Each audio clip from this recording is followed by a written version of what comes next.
Saudações filosóficas, hoje vamos falar de um livrinho praticamente desconhecido, de um autor também praticamente desconhecido. Esse autor chamava-se Francisco Rolim de Moura, nasceu em 1572 e faleceu em 1640. O livrinho em causa intitula-se Os Novíssimos do Homem e foi publicado em 1623. Ora, Os Novíssimos do Homem, de acordo com a doutrina da Igreja Católica, são as 4 realidades últimas que nos esperam, mais concretamente, morte, juízo, inferno e paraíso. Ora, segundo o autor da introdução desta edição, esta edição é de 1853, segundo esse autor, que se chama José Maria da Costa e Silva, Os Novíssimos do Homem, portanto, o poema da autoria de Francisco Rolim de Moura, foi recebido pelo público com aplauso encomiástico, suscitou vivas discussões, mas está hoje, portanto, em 1853, perfeitamente esquecido, sendo um dos livros mais dificultosos de encontrar. Nem me consta, diz este autor, que dele se fizesse segunda edição. Parece-me que 2 causas influíram para isto. Primeira, a tristeza do assunto. Segunda, a fraqueza da execução. Bom, efetivamente não se trata de uma obra genial. Se quisermos comparar com os Lusíadas, diremos que em termos de quantidade é talvez 1/3 dos Lusíadas, em termos de qualidade provavelmente também será 1/3 ou menos do que isso. No que diz respeito à questão da tristeza do assunto, bom, morte, juízo, inferno e paraíso é o que é. Poderá haver pessoas que fiquem tristes com este tipo de assuntos, outros não. Bom, Fidelino de Figueiredo, numa obra intitulada História da Literatura Clássica, fala sobre este poema e diz-nos que se trata de um poema alegórico, um poema que é de laboriosa leitura e mais difícil interpretação. Um poema difícil de interpretar. E mais adiante vai dizer quais são as fontes em que Rolim de Moura se baseou e refere, desde logo, o Gênesis, obviamente, a Divina Comédia, Jerusalém Libertada, os Lusíadas, o Almagesto de Ptolomeu. Na altura, estas ideias de Ptolomeu já eram ideias caducas perante as de Copérnico e também a filosofia tomista.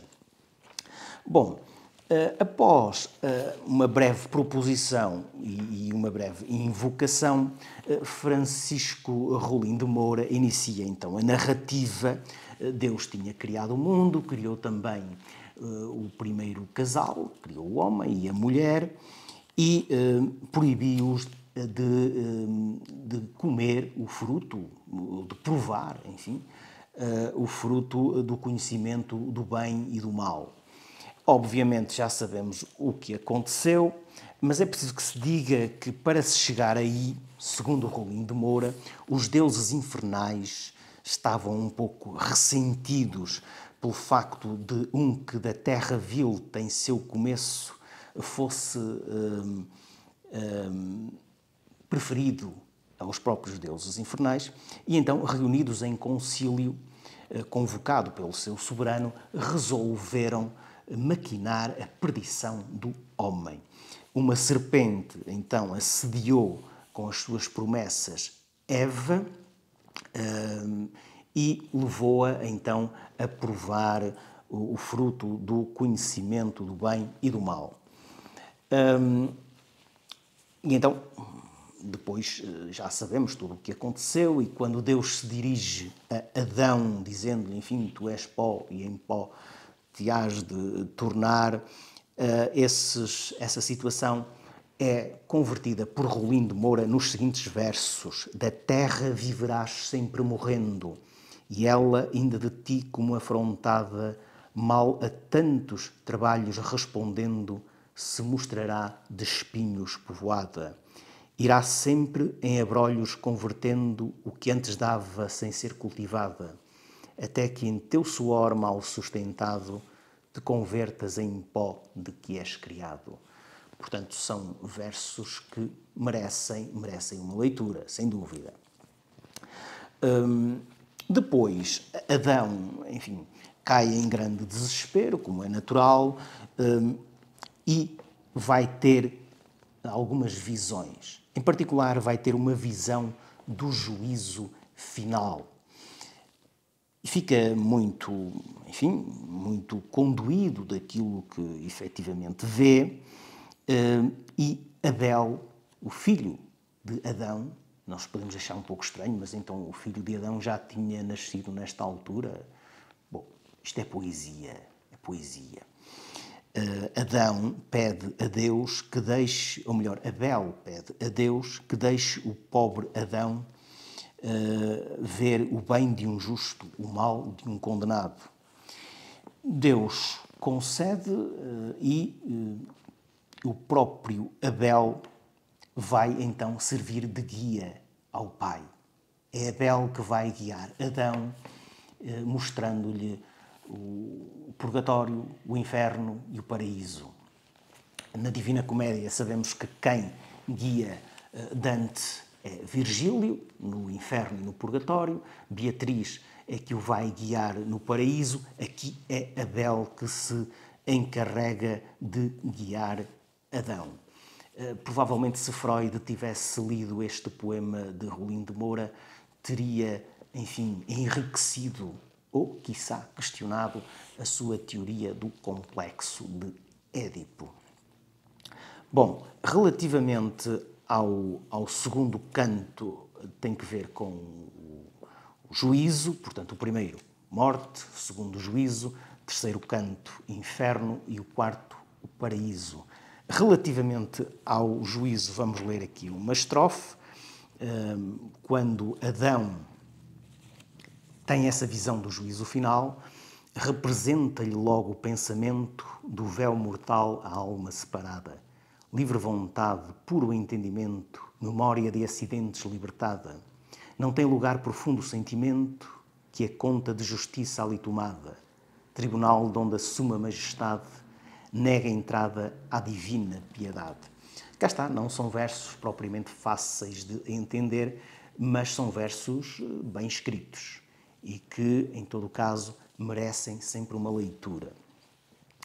Relativamente ao inferno, a Rolim de Moura não é muito original, fala também de uma porta, tal como Dante falava. Dante dizia que estavam lá escritas algumas palavras por cima dessa porta do inferno, sendo o verso mais célebre aquele que diz: deixai toda a esperança, vós que entrais. Rolim de Moura diz: era de negra cor, refere-se a essa porta, áspera e dura, que férreas barras toda atravessavam, onde ígneos bicos esta com textura, com temerosa vista penetravam. Dá livre entrada a toda a criatura, cerrada sempre os de dentro achavam. Esta letra com sangue tinha escrita, aqui toda a esperança se limita. Portanto, este verso é claramente uma imitação desse verso de Dante: deixai toda a esperança, vós que entrais. A parte mais interessante, ou pelo menos a mais elevada da obra, como diz Fidelino de Figueiredo, com alguma razão, encontra-se no último canto, no canto relativo ao paraíso, quando Rolim de Moura fala sobre Deus e faz uma descrição da divindade, dizendo que é substância que tudo em si compreende, firmeza que jamais se viu mudada, ser que pelos lugares não se estende, virtude enquanto há comunicada. Vós que sem vós os corações nos rende, quem paga sempre sem nos dever nada, as obras muda sem mudar vontade, grandeza sem nenhuma quantidade. Trata-se de versos filosoficamente interessantes e também talvez um pouco áridos, precisamente por causa dessa componente filosófica. E diz o seguinte, e diz ainda: é círculo em tal modo fabricado que a sua universal circunferência, não tendo nenhum centro sinalado, tem em todo o lugar firme assistência. É ato puro, imenso, incomparado, não se compreende em termos sua essência. em tudo está presente, em tudo atento, sem sítio, aplicação nem movimento. Notemos aqui a influência de Aristóteles, de Tomás de Aquino, quando ele fala em ato puro, a influência também do misticismo, quando diz que não se compreende em termos sua essência.